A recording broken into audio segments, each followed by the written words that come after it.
If you are watching this right now, consider yourself lucky because you are one of the few people that will get to experience this beautiful game. I played this game at 96% accuracy. And not just that, it took 60 moves. Some of you play 5 moves and you don't get 100% accuracy. Some of you play 2 moves and you don't get 100% accuracy. But I played 60 moves and I got a 96% accuracy. This is the type of game that Magnus plays, and Gotham Chess is like, oh my god, Magnus is the best in the world, you know? But when I play a game like this, nobody cares, right? Nobody cares. I'm just saying. If you guys are new here, please subscribe to the channel and just be a part of the family, you know? I started with e4. I always advise beginners, intermediate, and even advanced level players to play e4. There's a reason why. If you play d4, you are like a super GM. e4 is like very flexible, and that's why I like it. Anytime I play e4, I expect e5, just the symmetrical. But my opponent played the Caro-Kann. The Caro-Kann is Levi Rosman's favorite opening. If you can put 2 pawns in the center as a beginner, please put 2 pawns in the center, right? This controls literally all the, center squares. And this is the Caro-Kann, right? c6, then d5. Do not go into the advanced variation. If you're playing the French, if you're playing the Caro-Kann, I just advise you to trade off. As beginners or intermediate level, just trade off, even up till advanced level. If your opponent plays the Caro-Kann, he knows the theory more than you do. So you don't want to go into a fist fight with someone who is stronger than you, right? If you know he's stronger than you, you have to be smart about it. So I trade and I develop. As you can see, this is still a book move. Beginners, you guys will move your queen and just hang your queen, right? In 2 moves. But develop the knights before bishops, right? My opponent also develops the knight. I pin the knight. I love to play this bishop b5.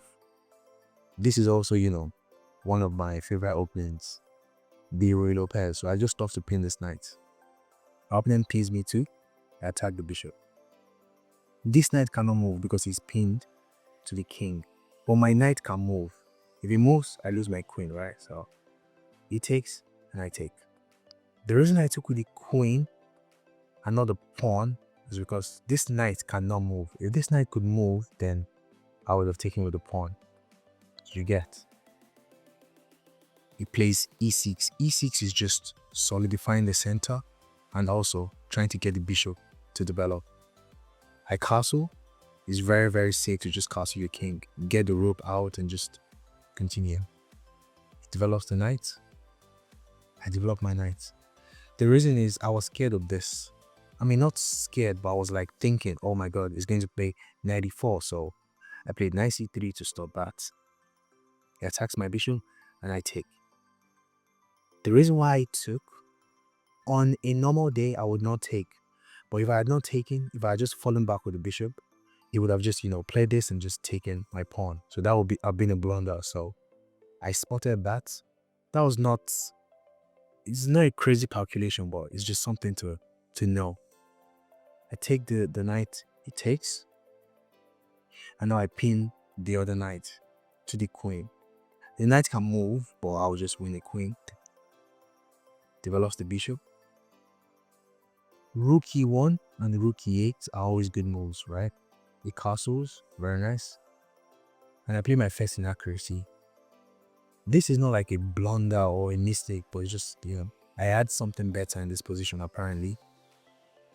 My opponent also, made an inaccuracy.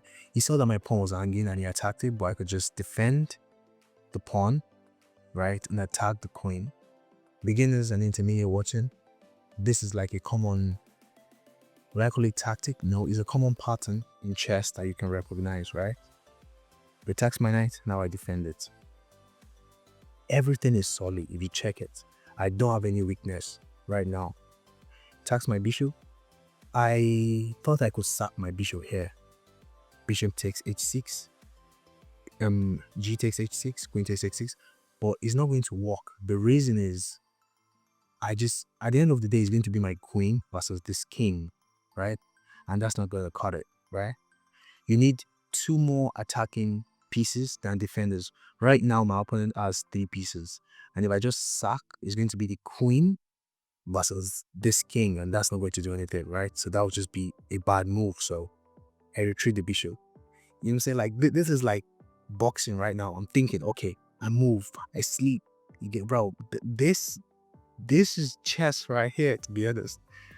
Some of you will not be impressed, but I'm impressed. Rook e8, you know, just developing the rooks. As you can see, like, everything that we were taught in chess is, you know, is what I'm doing, right? The rooks are seeing each other, the queen is developed, the king is castled, you know, everything is coming together. I'm not hanging my pieces. It takes, of course, I cannot take with the pawn because I'll double this pawn, so it takes. And now I defend everything, right? Because my pawn was hanging, right? Exactly. So I defend. He falls back with the queen. Now I bring my knight into the game. This knight was not participating, right? So I had to bring it to the game. This was a good move, right? Just centralizing the queen, thinking ahead for, you know, the end game. Put my rook not on an active square, but I was thinking, oh my god, look at this bishop. The bishop was staring at a brick wall, but I was thinking just in case. So rook b1, just fine. You know, he just pushes his pawn. I don't know what that was for. And now I attack his queen. Inaccuracy. This was just to gain time, to be very honest, because I was down half the time already. Moves the queen back. Now I return, right? It was like, I just give him a free move, bro. Just take your turn, right? Just move. Now he returns. He attacks my knight. I move the knight because I don't want my pawns to get doubled, because if they are taken, you know, takes, my pawns will be doubled. I move the knight out of the way. He puts his bishop on a more active square. And now, bro, I just want to trade, right? So takes. Now we are like in the end game. And this is where the boys, this is where the men get separated from the boys, right? Here is where you know the men in chess. The end game. Crazy. He pushes c5. Now I go f4. F4 is just, you know, to get my king, just get my king involved in the end game. I'm thinking long term. Makes an accuracy. The reason why this is an accuracy is I can take on c4, and now I have the open file, right? It takes back. Now I get my rook to b7. Let me tell you something in chess, especially in rook end games. I'm white. I have to get my rook on the 7th file. More often than not, get your rook to the 7th file. He's black, right? He's going to have to get his rook to his 2nd file. More often than not, that's how you play. I don't know why he played this move. I don't know. Maybe, I don't know. I don't know why he played rook c8. Maybe he was afraid of rook c7, but I don't know why. Rook c8, and now I get the 2nd open file. And guess what? My rook is coming in. Oh, they coming in. They coming in. Boom. Takes. I'm still on the 7th file. You know, I'm patrolling. I'm just watching, keeping an eye out. He gets the open file. I attack the pawn, and now, boom. The best form of defense is offense. I attack his pawn, he attacks my pawn. Takes. I want to promote this pawn. What do? I give a check. So the pawn can start rolling, right? Only move, rook c2, attacking my pawn. And also preparing the pass out, right? I push, he pushes. I push, he pushes. I push, he pushes. And now, only move, rook a8. Found it. He takes, I take. Oh my god. But This is high level stuff right here. I'm telling you. And now, watch this. He retreats, I go up. You get. So it's like we exchange punches. Like, take, boom. Take this. It gives me back. I'm like, all right, let's go back to normal, okay? Like, put yourself together. Get yourself together. Brings the king. I stay on the 7th file. I'm keeping an eye out on these pawns, right? If he moves the king here, I just take the pawn, right? So pushes, best move. I feel like the reason why he played h4 is to get rook to g3. The reason is just to anchor the rook long term, and also my king doesn't, just move here. I don't know, that was his idea. I'm keeping my rook on the 7th file. Pushes, attacking the pawn. He defends it. I take, he takes. Best move, I defend the pawn. Gives a check, move up. Gives a check, move down. You can't make progress, right? As you can see, he anchors the rook. That was one of the reasons why he played h4. I go back to the 6th file. He pushes, I take, takes. Now he has a passer, but he just cannot promote the pawn. Why? Because of this. Now I'll just start giving checks from behind. Pushes, now check, check, check, check. Not check, sorry. Attacking the pawn, right? Because, if he gives me a check, I just take the pawn with my rook, right? So he defends it, I give a check. Comes out, now I attack the pawn again, right?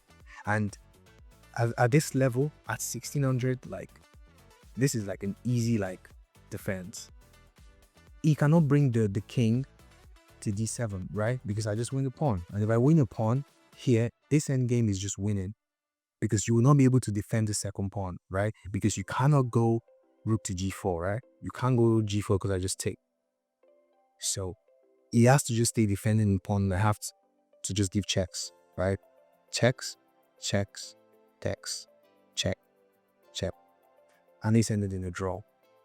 Not my best game ever, but one of my best games. I played this game at 97% accuracy. That's crazy. This is the type of gimmick you get in World Championship, to be honest. And I'm very, very proud of myself that I was able to play like this. There's many more of this to come, so subscribe to the channel.